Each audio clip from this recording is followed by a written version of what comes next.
Hey, Natalie Berth here, working on another profile mini review, just what we can fit in 2.5 or so minutes. This review is for Jessica's profile, who is an award-winning book designer and typesetter. Um, right off the bat, there's a couple of things. First of all, I looked at and saw her. I clicked through to this. This is actually her portfolio. So instead of putting this, which says nothing to anybody, I would say check out my portfolio because you can actually change the wording to that with leaving the URL. And then we also want to make sure because for some reason when I clicked through, it said that it was not secure. So I don't know what that means. I don't know enough about this site. So that's just an FYI. So we want to get that fixed. Studio Shatten, I'm sorry, don't know how to pronounce that, but that should be a business page, even if she has not itself. I also take away self-employed, hate that term.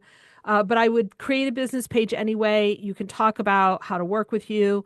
And while we're at it, you need to have, I would say right off the bat, she needs to pull out the services section on her LinkedIn profile. Even if it is whatever version of it, you still want to have the services section and then put in the graphics that are around that. I go over that in the course, in the masterclass. And then, of course, the featured section where she could how to reach me, here are my prices, here's my portfolio, testimonials if she's got them. That would all get put in your featured section as well as your service section.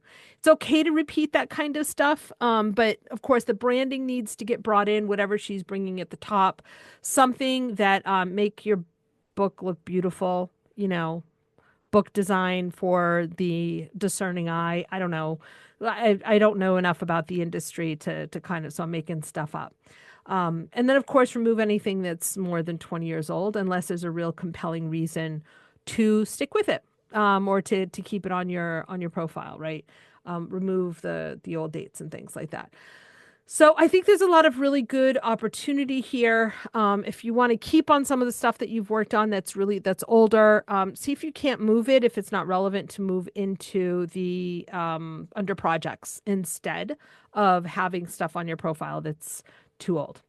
Okay. Thank you to Jessica for letting me review your profile.